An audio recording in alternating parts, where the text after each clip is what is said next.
اللہ الرحمن الرحیم۔ السلام علیکم۔ حضرت آدم علیہ السلام کی پیدائش سے تقریباً 1.25 سال پہلے اللہ تعالیٰ نے جنات کو پیدا کر کے زمین پر آباد کیا۔ جنات کی پیدائش کا واقعہ یہ ہے کہ اللہ تعالیٰ نے اپنی قدرت سے ایک آگ پیدا فرمائی۔ اس آگ میں نور بھی تھا اور ظلمت بھی۔ نور سے فرشتے پیدا کیے اور آگ سے جنات کو پیدا کیا۔ فرشتے کیونکہ نور سے پیدا ہوئے تھے اس لیے وہ عبادت الہی میں مصروف رہتے تھے۔ دوسری مخلوق جنات آگ سے پیدا کیے گئے تھے۔ یہ سب اللہ کے آسمانی لشکر تھے۔ اللہ تعالیٰ نے انہیں اپنی حمد و ثنا کے لیے پیدا کیا اور اس لیے کہ وہ ہمیشہ اس کی خدمت و عبادت کریں۔ حضرت آدم علیہ السلام کی پیدائش سے ہزاروں سال پہلے سموم جن کی پیدائش ہوئی۔ سموم جن کو زمین پر بھیج دیا گیا جہاں اسے اس کی مخالف جنس کی جن ملی جس سے اس نے شادی کر لی اور ان کی نسل کی خوب بود و باش ہوئی۔ ابتدا میں تو یہ قوم جنات اللہ کی فرما بردار اور اطاعت گزار تھے، لیکن وقت گزرنے کے ساتھ ساتھ یہ سرکش اور نافرمان ہو گئے۔ جب یہ قوم نافرمانیوں میں حد سے بڑھ گئی تو اللہ تعالیٰ نے تمام متکبروں کو ہلاک کر دیا اور باقی ماندہ نیک بخت افراد میں سے ایک شخص کو حاکم بنا کر نئی شریعت عطا فرمائی اور ان کی نسل آگے چلی۔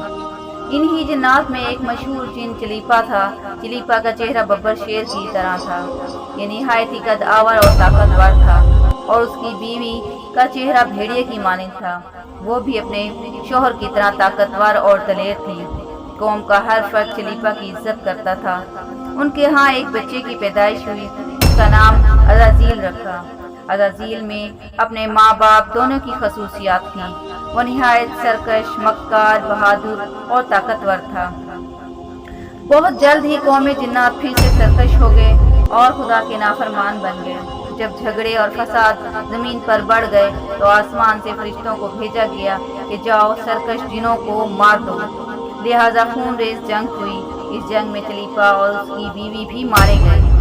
باقی سرکش جنوں کو قیدی بنا لیا گیا۔ ان قیدیوں میں عزازیل بھی شامل تھا۔ فرشتے جب اسے بارگاہ الہی میں لائے تو حکم ہوا کہ اس کی تربیت کرو۔ چنانچہ فرشتوں نے اس کی بہترین انداز میں تربیت کی اور اسے آداب سکھائے۔ بہت جلد وہ اللہ کا مقرب بندہ بن گیا۔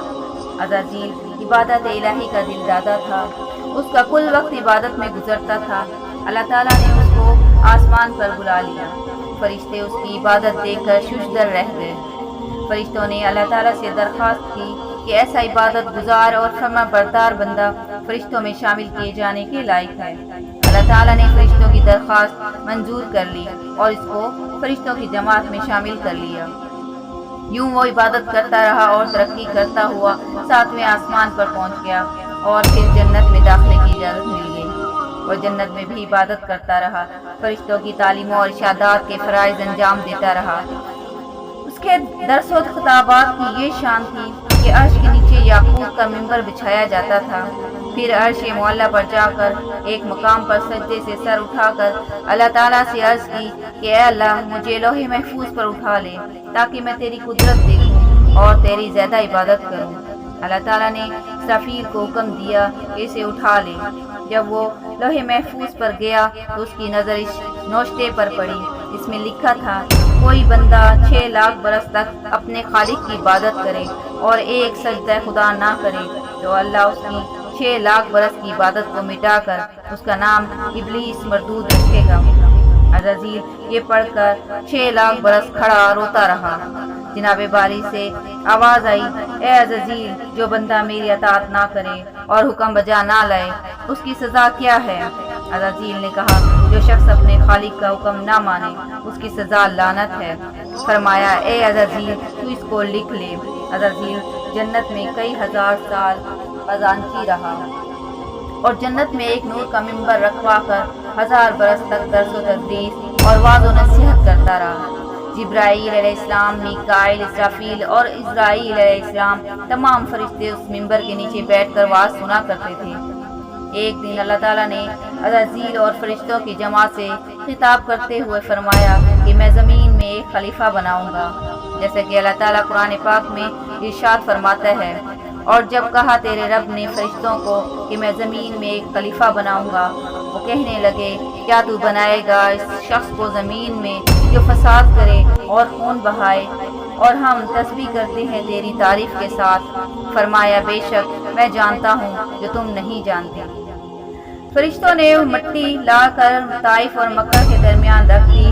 اس مٹی پر 2 سال باران رحمت برسا تو مٹی گیلی ہوئی، اور 4تھے سال میں سلابہ ہوئی، اور 6تھے سال میں فخار ہوئی، اور 8ویں سال میں آدم علیہ السلام کی صورت بنی۔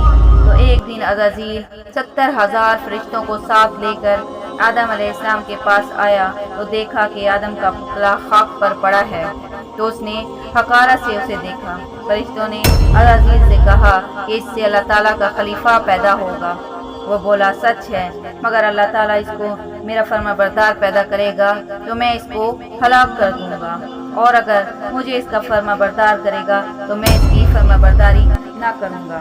پھر اللہ تعالیٰ نے آدم علیہ السلام کو تمام چیزوں کے نام سکھا دیے اور فرشتوں کے سامنے پیش کیا اور کہا کہ آدم کو سجدہ کرو، مگر عزازیل نے سجدہ نہ کیا۔ اللہ تعالیٰ نے پوچھا کہ اے عزازیل، تجھے کس چیز نے منع کیا سجدہ کرنے سے؟ اس چیز کو جس کو میں نے اپنے ہاتھوں سے بنایا ہے، یہ تو نے غرور کیا۔ اس نے کہا میں اس سے بہتر ہوں، تو نے مجھے آگ سے بنایا ہے اور اس کو مٹی سے بنایا ہے، اور دوسری بات کہ میں نے تجھے سجدہ کیا ہے، پھر دوسرے کو کیوں سجدہ کروں؟ تب اللہ تعالیٰ نے فرمایا یہاں سے نکل جا، تو مردود ہوا، اور تجھ کو میری پھٹکار یعنی لعنت ہے قیامت کے دن تک، اور ابلیس کی صورت ہو جا۔ تب ہی سے اس کی صورت بدل گئی اور آنکھیں اس کے سینے پر آ گئی ہے اور ملعون و مردود ہوا۔ اس وقت اس نے زبان کھولی اور کہا اے پروردگار، تو نے مجھے آدم کے لیے مردود کیا ہے۔ تب اللہ تعالیٰ نے فرمایا اے ابلیس، اپنے نوشتے کی طرف دیکھ۔ جب دیکھا تو لکھا تھا کہ جو بندہ خدا کا حکم نہ مانے اس کی سزا لعنت ہے۔ اس کو پڑھ کر مایوس ہوا اور کہا اے رب، مجھ کو اس دن تک ڈھیل دے جس دن تو مردے زندہ کرے گا۔ اللہ تعالیٰ نے فرمایا تجھ کو قیامت تک ڈھیل ہے۔ اب وہ عزازیل نہ تھا، ابلیس تھا کہ تمام عمر کی عبادت ایک گناہ کی نحوست سے حقارت ہو چکی تھی، شقاوت ابدی پر مہر لگ چکی تھی۔ ابلیس نے حق تعالیٰ سے درخواست کی خدایا میری عمر دراز کر دی جائے، قیامت تک مجھے موت نہ آئے۔ اللہ تعالیٰ نے یہ درخواست منظور فرما لی۔ شیطان پہ یہ آفت آدم پر حسد کرنے کی وجہ سے آئی تھی۔ شیطان نے خدا کی قسم کھا کر کہا تیری عزت کی قسم، میں آدم کی تمام اولاد کو گمراہ کر کے چھوڑوں گا۔ اللہ تعالیٰ نے فرمایا میرے اطاعت گزار اور معصوم بندوں پر تیرا وار نہ چڑھ سکے گا، تیرے دام فریب میں تیرے متبع اور گمراہ لوگ ہی پھنسیں گے۔